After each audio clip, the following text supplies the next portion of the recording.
Let me tell you about the internet history milestone. Lego Grand Theft and Company, reputation gone. It's a story of reckless Ben who brought you this legendary tale. It's a story how Lego bricks shake the world despite their miniature scale.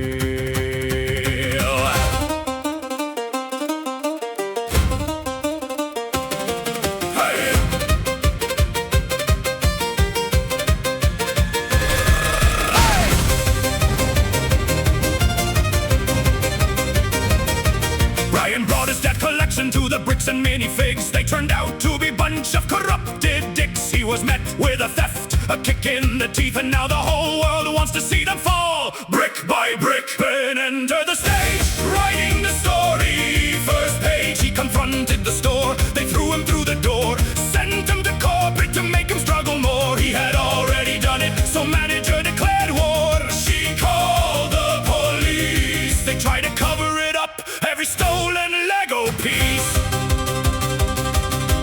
Ben has been trespassed, only 10 minutes of video passed. They came back to corporate, met CEO and his twirling villain mustache. He was claiming that Brian Lego were never in their stash. CEO was caught red-handed on the lie. That was great step to make this company fry.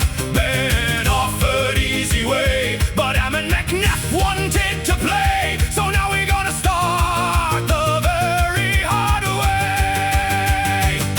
Amanda said the owner was the one to blame, but refused to give his number or his name. So Ben started the scheme to put corporate brainwashing to shame. To go through all the dirt, he started up Lego cults. Victor became cult. Recruited dressed as a YouTuber. They recruited an employee, crowned her a Lego queen. They got Josh's number, and that went very clean. And that was the first time we heard brick by brick.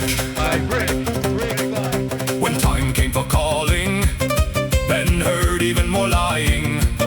Find out what's the loophole that makes Josh get away with what he stole. His first time when he tells Ben to sue, which is far overdue. They were ruining Brian family lives as this corrupt company thrives. So new idea of Ben was to make mini dicks sue them. Now Ben made a company with name fitting for this robbery. We steal from old people pretending to do something illegal, using tricks they got from Bricks franchise. We'll take the blame while Bricks and Minifigs name will be rotting in shame. They wanted to hang new logo on their store, but ChatGPT is an idiot, and they needed a few centimeters more. Now video is 30 minutes long, and we barely started the song. Police arrived to the scene, confronted Ben's new scheme. All the blame passed on franchises. They now back to Mustache Villain, trying to stop his career of stealing. But it still wasn't enough, so a reckless man brought a whole nother plan. If we be turned in a criminal case, police will have to investigate. At least that was Ben's estimate. He used his registered religion to make a lottery with great precision. Church of Scientology sucks. Set the stage, exchanged few bucks. They organized a raffle. This idea might baffle, but now the store stole a little girl's lottery prize, and it just might be a step closer to their demise. This time it was Ben who called the police, but again they were not here to enforce law or restore the peace. They arrived full of confusion, despite Ben having all paperwork and solution. Police officer continued running cover up, once again have proved they are beyond corrupt. When Ben have made this plan, he thought police would follow law, and that was this plan fatal flaw.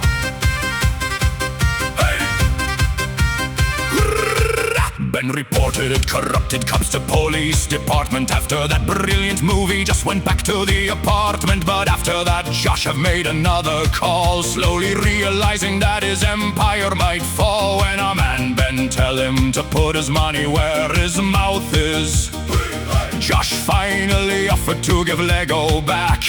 Is this our stroke of luck? Of course it is impossible for Josh to tell the truth.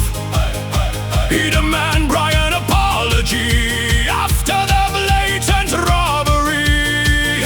9 months of living hell, 9 months of anxiety, stress, hospital-ridden, medication-taking types of burden. They won't get an apology for this.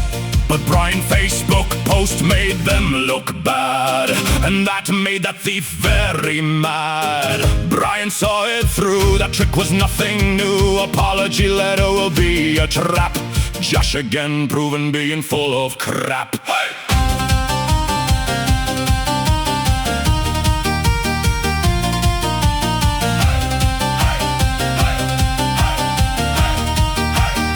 Ben was keeping our attention and called to test Josh's intention.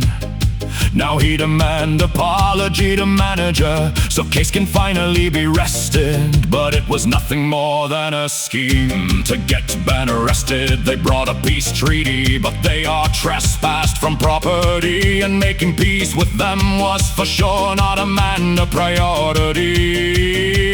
Ben called owner again and started the new calls chain. With fear of Ben's next attack, Josh promised to finally give Legos back. Ben continued calling while the store kept postponing. Ben realized that the owner told him he will give the Legos if he and Amanda manage to make peace. But the manager on every attempt kept calling the police. Ben went from Los Angeles back to Oregon, so handing over the collection can drag on. Ben had his get out of jail free card that he kept for this moment, knowing Amanda will be his opponent. His friend arrived with the agreement that by law she was meant to read it. They got a signature that allowed them to keep this adventure. Agreement that Amanda signed stated Ben entry to store can't be denied, and she owns Ben 5,000s for every time she called the cops. That happened 8 times, but now another story version drops. Hey! Continue this cover-up, saying when he took the store there were just empty shelves. I have no idea how Ben keeps his nerves when before Josh said he will give stuff back. No, he says there were never part of the stack. After swearing to God and that self-report, he challenged Ben to go to court, then told Ben if he takes this route, we'll tell the world that Ben stole the Legos. This lie he will shout.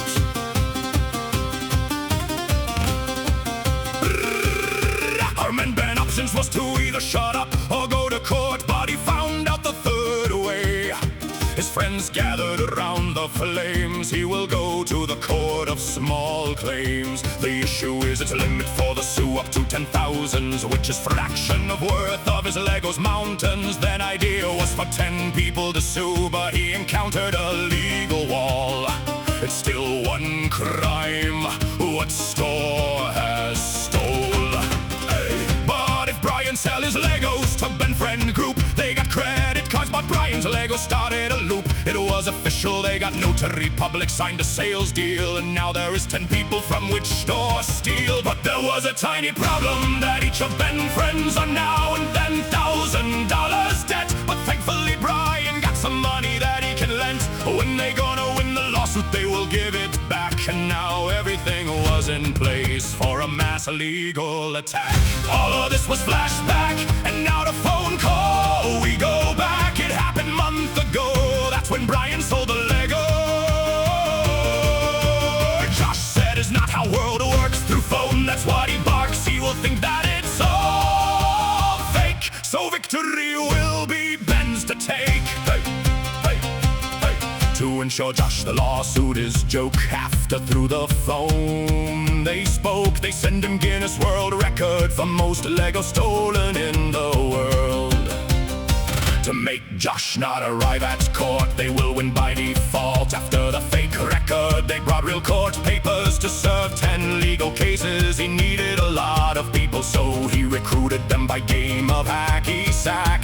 They thought the store is finally out of luck. A video that launched with 1,000 reactions, trying to bring consequence to minute exactions. Ben have done triumphant walk, but at store there was no one to talk.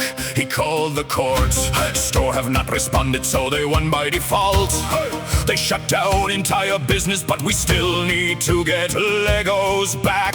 Minute store at Salem was permanently closed after the lawsuit got them in the corner. He will not stop this mission until we get every single Lego back to its rightful owner. And that's just the first part covered. Many twists left to be discovered. Many tricks left in arsenal of bricks, says the scout.